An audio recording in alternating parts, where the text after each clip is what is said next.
இதான் first function, the start function.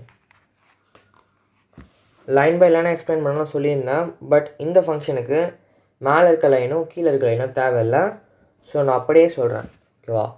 First 18th லைன்லேருந்து பார்த்தோன்னா def start function பேர் கொடுத்துட்டேன், ப்ராக்கெட் இருக்குது, உங்களுக்கு நார்மலாக தெரியும்.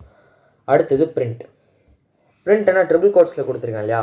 ஸோ ட்ரிபிள் கோட்ஸில் நம்ம என்ன கொடுக்குறோமோ அது அப்படியே பிரிண்ட் ஆகும்.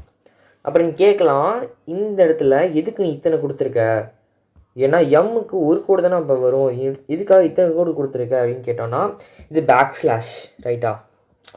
ஸோ இது பேக் ஸ்லாஷ் அப்படின்றதுனால அது ஒரு ஸ்லாஷ் போட்டோன்னா அது ஏதோ வேறு ஏதோ ஒரு ஃபங்க்ஷனை, எக்ஸாம்பிளுக்கு ஸ்லாஷன் இல்லைனா ஸ்லாஷ் டி, இந்த மாதிரி நம்ம வேறு ஏதாவது ஒரு ஸ்டேட்மெண்ட்டை நம்ம கால் பண்ணுற மாதிரி ஆகிடும்.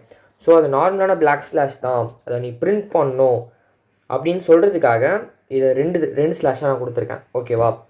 இதான் இடத்துல மேட்ரு. ஸோ அதே மாதிரி தான் இந்த இடத்துலையும் பார்த்தா தெரியும், நான் இந்த டபுள் ஸ்லாஷ் நிறையா கொடுத்துருப்பேன். இதுக்கும் அதே தான் ரீசன். ஓகேவா? டபுள் ஸ்லாஷ் ஏன் கொடுத்தன்றது இதான் ரீசன். அந்த ஆர் தள்ளி போயிருக்கு இல்லையா இந்த இடத்துல, இது ஒரு பிரச்சனை கிடையாது. ஓகேவா? இவ்வளோ கேப் இருக்கே அப்படின்னா இல்லை, இது வந்து மேட்ச் ஆகிடும். ஓகேவா? அப்புறம் இன்னொரு விஷயம், இப்போ இந்த pass is equal to input அப்படின்னு, பாஸ் இஸ் ஈக்குவல் டு இன்புட்னு நான் இந்த இடத்துல கொடுத்துருக்கேன் இல்லையா? இந்த இது வந்து இன்புட் ஃபங்க்ஷன் யூஸ் பண்ணியிருக்கேன். எதுக்கு அப்படின்னா ஜஸ்ட்டு கொஞ்சம் நேரத்துக்கு அது வெயிட் பண்ணணும். நெக்ஸ்ட்டு ஒர்க்கு போகிறதுக்கு முன்னாடி நம்ம எதாவது கீ ப்ரெஸ் பண்ணுற வரையும் வெயிட் பண்ணணும். அந்த ரீசனுக்காக தான் நான் அந்த இன்புட் ஃபங்க்ஷனை சும்மா கால் பண்ணியிருக்கேன். அந்த வேல்யூவால் ஒரு யூஸுமே இல்லை. ஓகேவா? ஜஸ்ட் பாஸ் ஈக்குவல்னு கொடுத்துருக்கேன்.